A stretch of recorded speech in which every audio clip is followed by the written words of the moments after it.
आज की कक्षा में बायोम को ही हम आगे बढ़ाते हैं। दो टॉपिक लेंगे। पहला तो जो बायोम का सेक्शन शेष रह गया था उसे कंप्लीट करेंगे। बायोम का सेक्शन रह गया था, आपको याद होगा, ठीक है ना।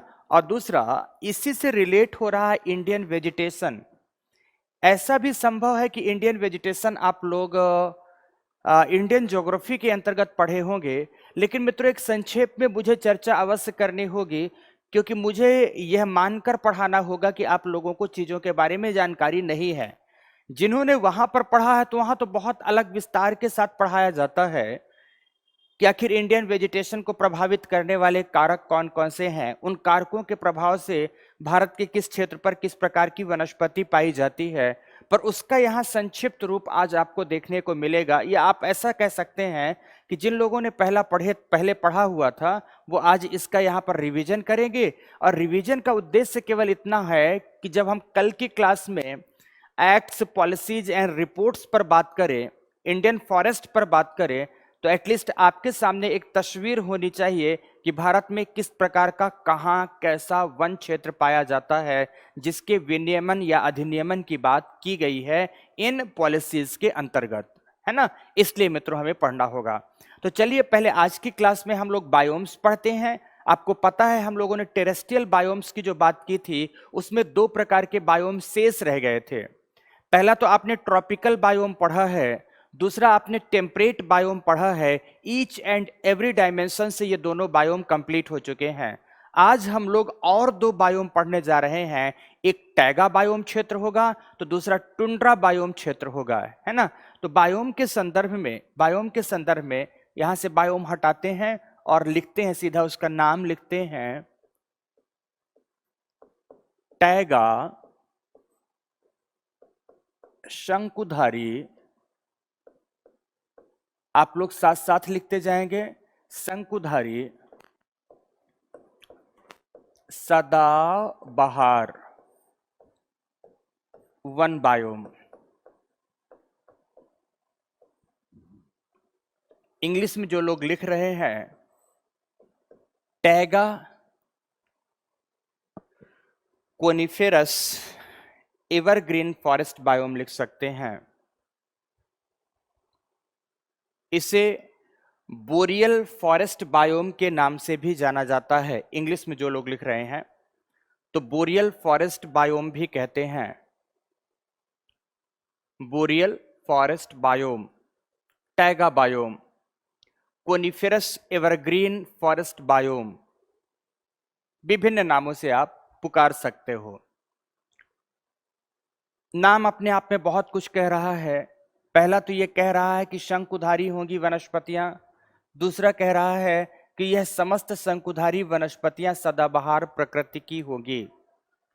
वनस्पतियों के स्वरूप में तो आगे बात करेंगे, पर उसी प्रकार से जैसे आपने पीछे क्रमशः एक एक बिंदुओं का अध्ययन किया था, इसका भी अध्ययन करना है।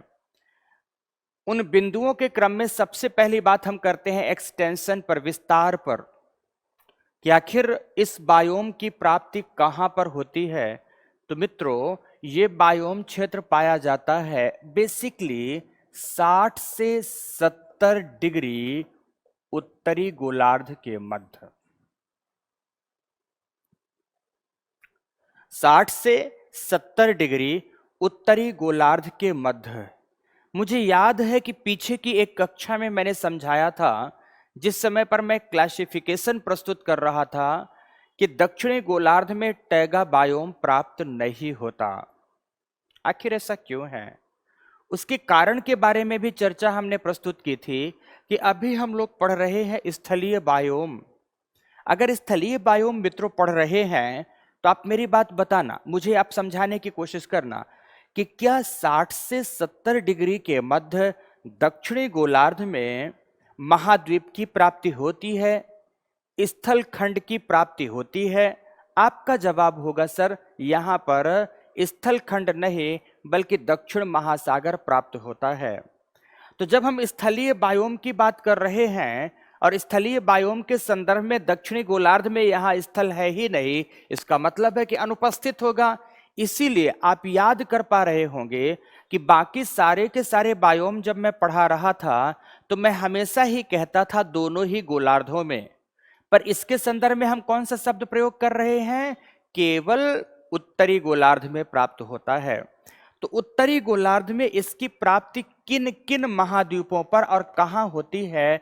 तो सबसे पहला अगर महाद्वीपीय संदर्भ में देखेंगे मित्रों तो नॉर्दर्न कनाडा में हो रही है, उत्तरी कनाडा में होती है। उत्तरी कनाडा में इसकी प्राप्ति होती है इस बायोम क्षेत्र की। तो दूसरा कौन सा क्षेत्र है?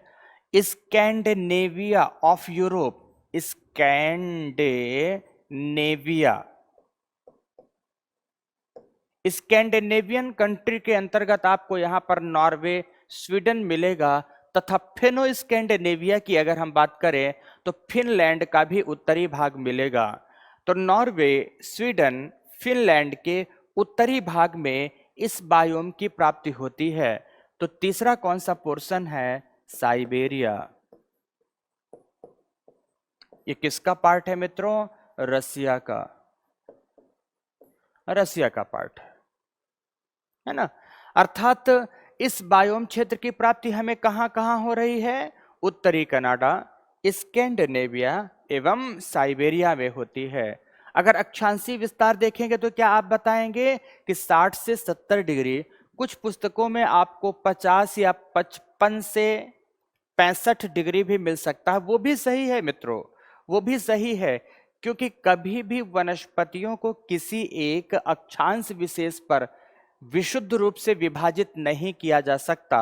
अगर इसे आप एक अलग फॉर्मेट में भी बोलने की कोशिश करें तो आप ऐसा कह सकते हैं कि शीतोष्ण कटिबंधीय वनों एवं पोलर टुंड्रा के मध्य प्राप्त होने वाले बायोम क्षेत्र को ही बोरियल फॉरेस्ट बायोम या टैगा बायोम कहा जाता है।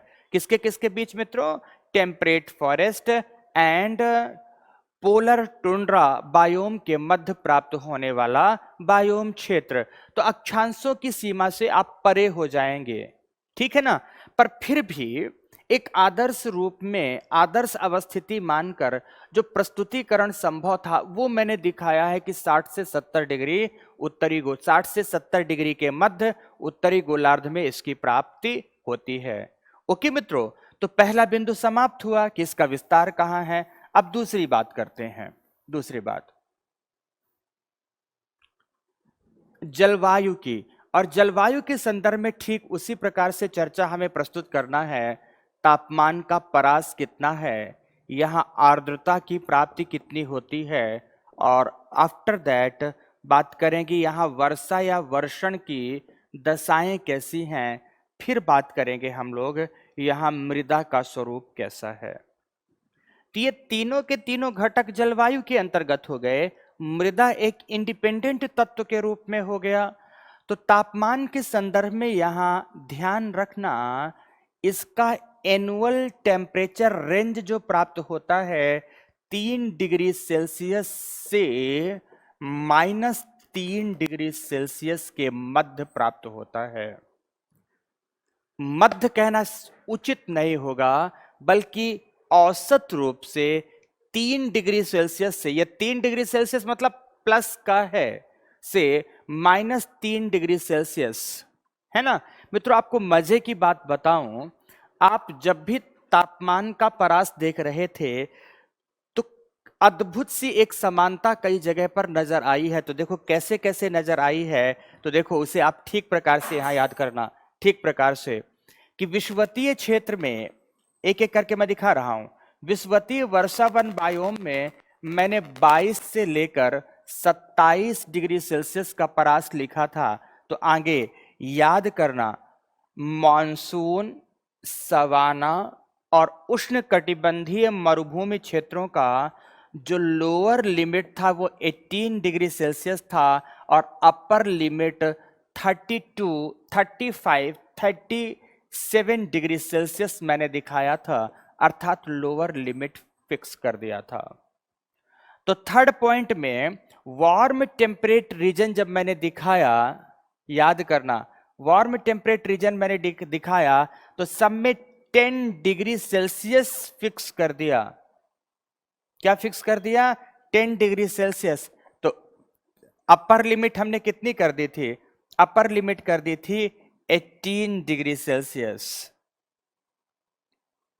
फिर ध्यान से देखना, जब हमने कूल टेम्परेट की बात की थी तो 3 डिग्री सेल्सियस से 10 डिग्री सेल्सियस।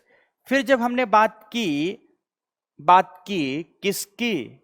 याद करो, टैगा की। तो टैगा में ये 3 से लिख सकते हैं, ऐसा भी लिख सकते हैं कि -3 डिग्री सेल्सियस से ये से है बीच में, से 3 डिग्री सेल्सियस। इसे ऐसा कर सकते हो, एक ही बात होगी, -3 डिग्री सेल्सियस से, तो नीचे की ओर लोअर लिमिट, ऊपर की ओर, आगे की ओर अपर लिमिट, 3 डिग्री सेल्सियस। तो सबको आप देख पा रहे हो कैसे कैसे हमने ये संजोया हुआ है। और नेक्स्ट, जैसे ही याद कर लो, यहां पर जैसे ही हम टुंड्रा के बारे में बात करेंगे तो लोअर लिमिट 3 है ना, तो टुंड्रा को क्या कर देते हैं? -3 डिग्री सेल्सियस से हमेशा ही कम तापमान, औसत तापमान इससे हमेशा ही कम प्राप्त होता है। इस प्रकार से इसे प्रदर्शित करने का प्रयास हम लोग करेंगे, है ना। तो आप एक एक करके चीजों को देख पा रहे हैं, समझ भी रहे हैं कि अगर तापमान का परास देखना है तो कुछ इस प्रकार से लिखे तो हमें ठीक प्रकार से चीजें याद रहेंगी। ओके मित्रों, तो अब हम इसको हटा दें। चलो, ये मैं हटा रहा हूं, ये मैं हटा रहा हूं। अब देखना आगे। अगर इस संदर्भ में यहां देखें, दिखाने का प्रयास करें मित्रों, तो समझने की कोशिश करना। तापमान हमने लिखाया यहां पर -3 डिग्री सेल्सियस से 3 डिग्री सेल्सियस के बीच। तो दूसरे तरफ आर्द्रता की अगर बात आती है, तो आर्द्रता मित्रों, जैसे जैसे हम उत्तरी ध्रुव की ओर अब जाएंगे, तापमान कम होगा, आर्द्रता की मात्रा घटेगी, परंतु फिर भी यहां आर्द्रता लगभग 60% पाई जाती है। और आपको पता है कि प्रतिशत के रूप में आर्द्रता अगर हम निरूपित कर रहे हैं तो इसका मतलब है हम रिलेटिव ह्यूमिडिटी की बात कर रहे हैं, सापेक्ष आर्द्रता की बात कर रहे हैं। ओके मित्रों, अब बात करते हैं वर्षण की। तो वर्षण की एक स्थिति यहां पर देखना, सालों भर वर्षा है मित्रों।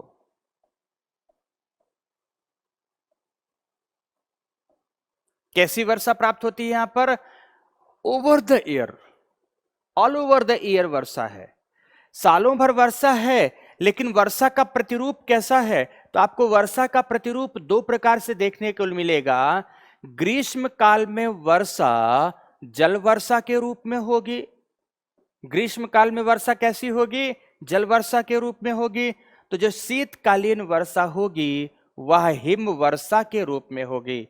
हिम वर्षा, इंग्लिश में जो लोग लिख रहे हैं, जल वर्षा के लिए लिखेंगे रेनफॉल और हिम वर्षा के लिए लिखेंगे स्नोफॉल, अर्थात समर रेनफॉल, विंटर स्नोफॉल। ठीक है ना, इस रूप में वर्षा होगी। पर जो वर्षण का स्वरूप है वो कैसा होगा? सालों भर के रूप में होगा। लेकिन ये कितना सेंटीमीटर के आसपास होगा? ये दोनों के दोनों मिलाकर, यहां 60% लिखे हैं ना, आपको याद रखने के लिए मैं बता रहा हूं कि इसे 60 सेंटीमीटर करके ही याद रखेंगे।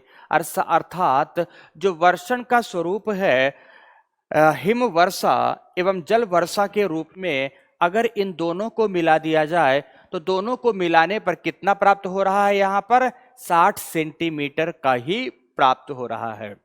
अब मैं अनुमान लगा रहा हूं कि चीजें लगभग याद कर पाए होंगे आप। इसकी अवस्थिति कहां पर है, इसकी जलवायविक दशा कैसी है। तो अब तीसरी बात पर हमें आना है कि इसका मृदा स्वरूप कैसा है।